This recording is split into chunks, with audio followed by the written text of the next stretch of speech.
आज की video topic होने वाला है हीट स्ट्रेस, मतलब कि पशुओं को, पिग्स को पर्टिकुलरली हम हीट स्ट्रेस से कैसे बचा सके। उसकी डिटेल इंफॉर्मेशन होगी, मैनेजमेंट प्रैक्टिस, मेडिसिन, क्या क्या और चाहिए हमें पूरा डिस्कस करेंगे इस वीडियो में। एंड आई गारंटी होगी इस वीडियो के बाद आपको कोई और वीडियो नहीं देखनी पड़ेगी हीट स्ट्रेस को मैनेजमेंट करने के लिए। तो बने रहिए मेरे साथ इस वीडियो में।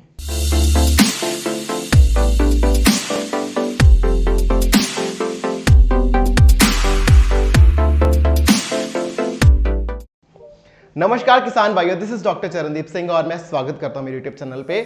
आज का टॉपिक हीट स्ट्रेस है, वो तो आपने देख ही लिया थंबनेल पे।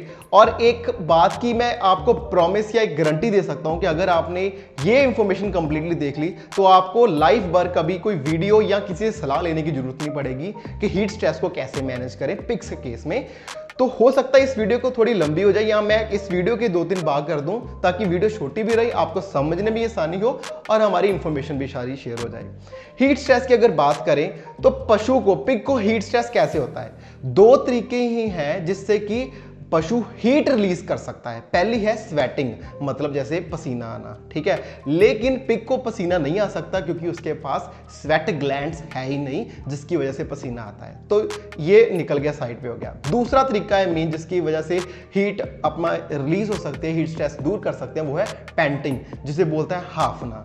लेकिन पिग्स के केस में क्या है, जो उसके फेफड़े हैं, लंग्स हैं, वो साइज में बहुत छोटे हैं, तो इसलिए वो पैंटिंग भी प्रॉपरली नहीं कर पाते, जिसकी वजह से क्या होता है कि ये दूसरा जो तरीका रह गया था गर्मी से बचने का, वो भी खत्म हो गया। तो ये मेन 2 तरीके थे जिससे हम गर्मी अपनी कम कर सकते हैं बॉडी की। लेकिन पिग्स के केस में ये दोनों ही कारीगर नहीं है, इसीलिए पिग्स ही एकमात्र ऐसी स्पीसीज है जिसमें गर्मी का प्रभाव सबसे ज्यादा देखने को मिलता है। इसलिए बहुत बार बोला जाता है कि पिग्स को ज्यादा से ज्यादा पानी में न हिलाओ, क्योंकि उनके लिए सिर्फ यही एक कूलिंग इफेक्ट हो सकता है। नेक्स्ट पॉइंट है सबकुटेनियस टिश्यू। जैसे कि आपने देखा है पिग की बॉडी होती है, उस पे एक लेयर है, लेकिन उस लेयर के नीचे है सबकट टिश्यू। सबकट टिश्यू ऐसा है कि वो एक ऐसी मोटी चादर जैसी लेयर होती है पिग्स के मतलब ऑल अराउंड ऑर्गन्स के आसपास।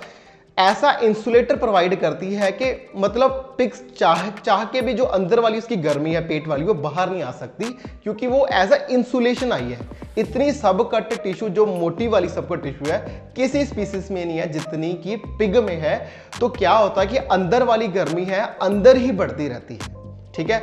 और सिर्फ एक तरीका है रिलीज करने का, वो है रेक्टम, जहां से पिग स्टूल पास करता है, सिर्फ उसी जगह से ही वो हीट रिलीज होती रहती है। और कई बार आपने देखा भी होगा कि बड़े लोग टेम्परेचर चेक करते हैं पिग का तो इंक्रीज आ जाता है, लेकिन हम समझते हैं कि पशु को बुखार हो गया, लेकिन वो बुखार की कंडीशन नहीं है, वो है हाइपरथर्मिया, जिसको कि हम कह सकते हैं कि टेम्परेचर बाहर बढ़ने की वजह से जो टेम्परेचर रेक्टम में आ रहा है वो हाइपरथर्मिया का रिजल्ट है, ना कि पिग को फीवर का। इसको भी बहुत सारा कंफ्यूज किया जाता है। अब बात करते हैं इसके सिम्टम्स की कि क्या क्या सिम्टम्स आते हैं हीट स्ट्रेस के।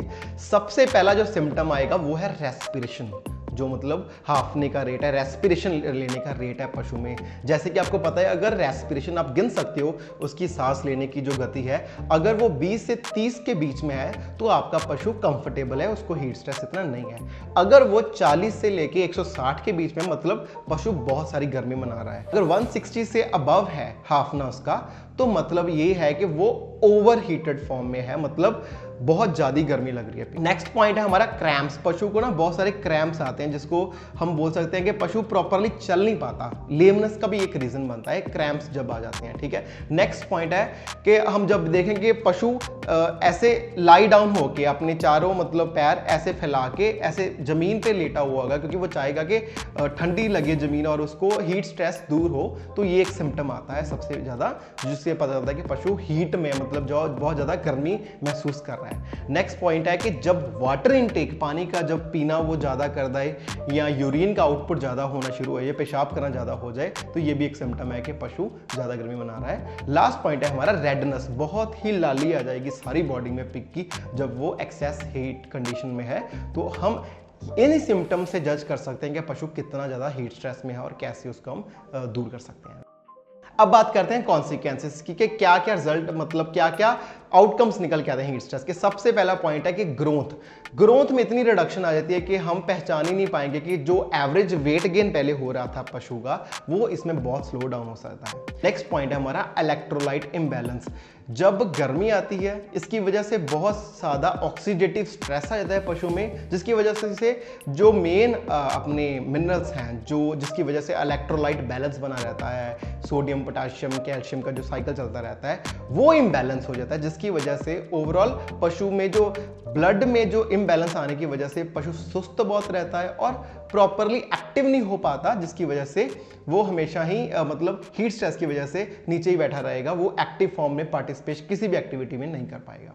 नेक्स्ट पॉइंट है ऑक्सीडेटिव स्ट्रेस, जो हमने पहले ही डिस्कस किया था। ऑक्सीडेटिव स्ट्रेस ऐसे बोल सकते हैं कि जब हीट स्ट्रेस बहुत ज़्यादा बढ़ जाता है तो उसकी वजह से क्या होता है कि बहुत सारे जो एंटीऑक्सीडेंट्स हैं बॉडी में वो बहुत कम हो जाते हैं, जिसकी वजह से जो इन ऑक्सीजन आ रही है वो ज़्यादा नहीं होती पशु को उसके ऑर्गन्स को काम करने के लिए। नेक्स्ट पॉइंट डिस्कस करने वाले हैं leaky gut. Leaky gut I don't know कि आपने टर्म सुना हो कि नहीं, लेकिन ये बहुत सारा इन्फ्लुएंस करता है पिग्स के केस में।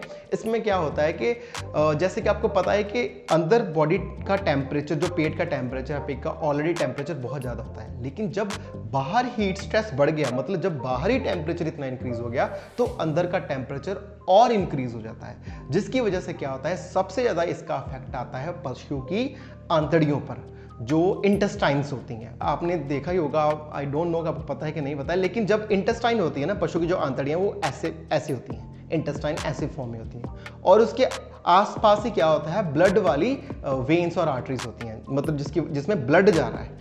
गर्मी में क्या होता है कि जो ये आंतड़ियां हैं, जो ये मतलब जो पाइप में जा रही है, आंतड़ियां बनी हुई है, ये पाइप का जो थिकनेस है वो कम हो जाती है, जिसकी वजह से जो आंतड़ियों में जो चीजें हैं पचने वाली वो बाहर आना शुरू हो जाती हैं। किसमें? ब्लड में। जब ब्लड में आना शुरू होगी, मतलब जो भी टॉक्सिन्स वगैरह हैं, जो भी खाना पीना हो रहा है, एंडोटॉक्सिन्स बन रहे हैं पशु में, वो खून में आना शुरू हो जाते हैं, जिसकी वजह से बहुत सारी दिक्कतें आती हैं पशु में। इसकी वजह से बहुत बड़े बड़े आउटकम्स निकल के आते हैं पशु में, जिसको हमें रीज़न ही नहीं पता चलता, लेकिन सबसे इंपॉर्टेंट है ये रीज़न होता है पर्टिकुलरली, जिसको हम बोलते हैं लीकी गट। ठीक है, इसकी अगर आप चाहो तो एक डिफरेंट वीडियो बनाऊंगा मैं प्रॉपरली आपको समझाने के लिए प्रॉपरली क्या हो सकता है। नेक्स्ट मेन जो कॉन्सिक्वेंस आ रहा है वो है कार्डियोवास्कुलर डिजीजेस, मतलब हार्ट की बीमारियां। जब ऑक्सीडेटिव स्ट्रेस होगा, प्रॉपरली जितनी ऑक्सीजन चाहिए पशु को नहीं मिल रही, तो उसकी वजह से क्या होगा, ऑटोमेटिकली हार्ट पे अफेक्ट आएगा, बहुत सारे सिम्टम्स शो होंगे, जिससे हम पता चलेगा कि पशु कार्डियोवास्कुलर डिजीज से प्रभावित हो रहा है। अब बात करते हैं मेजर इफेक्ट्स। सबसे ज्यादा इफेक्ट क्या क्या चीजें हो रही हैं हीट स्ट्रेस की वजह से।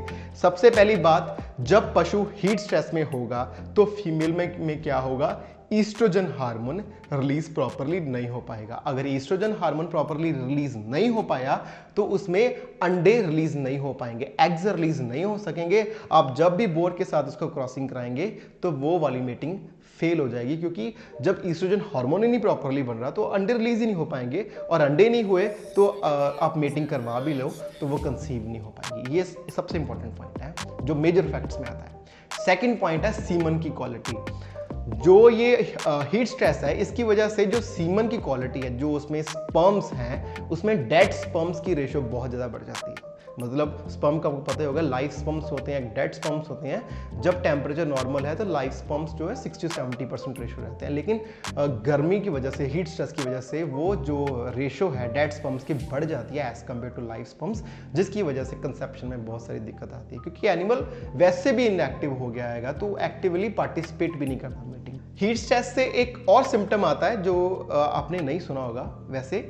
इसमें क्या होता है कि इंसुलिन, जो इंसुलिन हार्मोन है ना अंदर हमारी बॉडी में जो बनता है, जब ग्लूकोज अंदर जाती है तो इसको इंसुलिन बैलेंस आउट करता है। हीट स्ट्रेस की वजह से इंसुलिन बहुत ज़्यादा बॉडी में बढ़ जाता है, जिसकी वजह से मसल का लॉस बहुत ज़्यादा होता है। ये सारी इंफॉर्मेशन सारी रिसर्च पेपर पे पढ़ी है, ये कोई मैं खुद से नहीं चीज़ें बोल रहा, ये सारे मेरे पास पेपर्स पढ़े हुए हैं रिसर्च के, जिसमें ये हर एक चीज़ का एक वैलिड रीज़न है ये क्यों हो रहा है। मैं इतना ज़्यादा टेक्निकल नहीं हो रहा, क्योंकि अगर मैं ज़्यादा टेक्निकल होऊंगा तो आपको शायद समझने में दिक्कत है। मैं जितना मोटा मोटा आपको समझा सकता हूँ कि इससे ये होता है, इससे ये होता है, वो आप समझ लो, आप इंप्लीमेंट कर लो फॉर्म्स में, ताकि हम बहुत ज़्यादा टेक्निकलिटीज़ में ना जाएं, बस प्रैक्टिकल पॉइंट ऑफ व्यू देख सकें और अपने फॉर्म में इंप्लीमेंट कर सकें।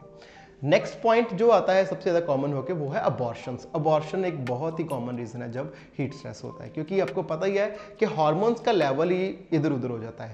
जब एग्स रिलीज नहीं होते, कई बार एस्ट्रोजन की वजह से अगर वो रिलीज हो भी गए तो प्रेगनेंसी को मेंटेन करने के लिए जो हार्मोन्स होते हैं प्रोजेस्टेरॉन, वो भी बॉडी में as it is normal level में नहीं रह पाते, जिसके कारण की वजह से अबॉर्शंस बहुत ज़्यादा होते हैं। खास करके फीमेल्स में ये भी देखा गया था कि वो हीट ही नहीं प्रॉपरली उनकी डिटेक्ट होती, क्योंकि ईस्ट्रोजन हार्मोन नहीं होगा तो हीट वाले सिम्टम्स भी नहीं आएंगे। एक्स तो रिलीज होने की दूर की बात, सिम्टम्स भी नहीं शो होंगे, तो ये एक रीजन रहेगा।